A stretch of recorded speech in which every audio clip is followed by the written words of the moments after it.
Jean, chapitre 10. En vérité, je vous le dis, celui qui n'entre pas dans l'enclos des brebis par la porte, mais s'y introduit par un autre endroit est un voleur et un brigand. Mais celui qui entre par la porte est le berger des brebis. Le gardien lui ouvre et les brebis écoutent sa voix. Il appelle par leur nom les brebis qui lui appartiennent et il les conduit dehors. Lorsqu'il les a toutes fait sortir, il marche devant elles et les brebis le suivent, parce qu'elles connaissent sa voix. Elles ne suivront pas un étranger, mais elles fuiront au contraire loin de lui, parce qu'elles ne connaissent pas la voix des étrangers. Jésus leur dit cette parabole, mais ils ne comprirent pas de quoi il leur parlait.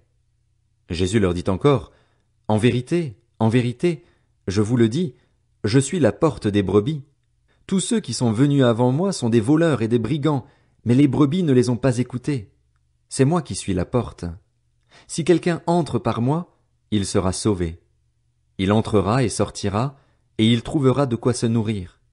Le voleur ne vient que pour voler, égorger et détruire. Moi, je suis venu afin que les brebis aient la vie et qu'elles l'aient en abondance. Je suis le bon berger. Le bon berger donne sa vie pour ses brebis. Le simple salarié, quant à lui, n'est pas le berger et les brebis ne lui appartiennent pas. Lorsqu'il voit venir le loup, il abandonne les brebis et prend la fuite. Alors le loup s'en empare et les disperse. Le simple salarié s'enfuit, car il travaille pour de l'argent et ne se soucie pas des brebis. Moi, je suis le bon berger. Je connais mes brebis et elles me connaissent, tout comme le Père me connaît et comme je connais le Père. Je donne ma vie pour mes brebis. J'ai encore d'autres brebis, qui ne sont pas de cet enclos. Celles-là aussi, il faut que je les amène. Elles écouteront ma voix et il y aura un seul troupeau, un seul berger. Le Père m'aime, parce que je donne ma vie pour la reprendre ensuite. Personne ne me l'enlève, mais je la donne de moi-même. J'ai le pouvoir de la donner et j'ai le pouvoir de la reprendre. Tel est l'ordre que j'ai reçu de mon Père. Ces paroles provoquèrent de nouveau une division parmi les Juifs. Beaucoup d'entre eux disaient, « Il a un démon, il est fou, pourquoi l'écoutez-vous » D'autres disaient, « Ce ne sont pas les paroles d'un démoniaque. Un démon peut-il ouvrir les yeux des aveugles ?» On célébrait alors à Jérusalem la fête de la dédicace. C'était l'hiver.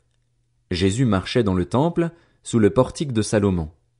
Les Juifs l'entourèrent et lui dirent, « Jusqu'à quand nous laisseras-tu dans l'incertitude? Si tu es le Messie, dis-le nous franchement. » Jésus leur répondit, « Je vous l'ai dit et vous ne croyez pas. Les œuvres que je fais au nom de mon Père témoignent en ma faveur, mais vous ne croyez pas parce que vous ne faites pas partie de mes brebis, comme je vous l'ai dit. Mes brebis écoutent ma voix, je les connais et elles me suivent. Je leur donne la vie éternelle. Elles ne périront jamais et personne ne pourra les arracher à ma main. Mon Père, qui me les a donnés, est plus grand que tous et personne ne peut les arracher à la main de mon Père. Le Père et moi, nous sommes un. » Alors les Juifs prirent de nouveau des pierres pour le lapider. Jésus leur dit, « Je vous ai fait voir beaucoup de belles œuvres qui viennent de mon Père. À cause de laquelle me lapidez-vous » Les Juifs lui répondirent, « Ce n'est pas pour une belle œuvre que nous te lapidons, mais pour un blasphème, parce que toi, qui es un être humain, tu te fais Dieu. » Jésus leur répondit, « N'est-il pas écrit dans votre loi, j'ai dit, vous êtes des dieux?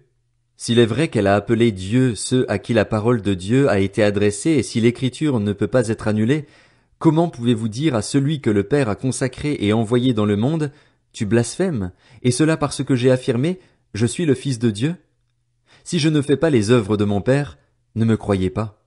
Mais si je les fais, même si vous ne me croyez pas, croyez à ces œuvres afin de savoir et de reconnaître que le Père est en moi et que je suis en lui. » Voilà pourquoi ils cherchaient encore à l'arrêter, mais il leur échappa.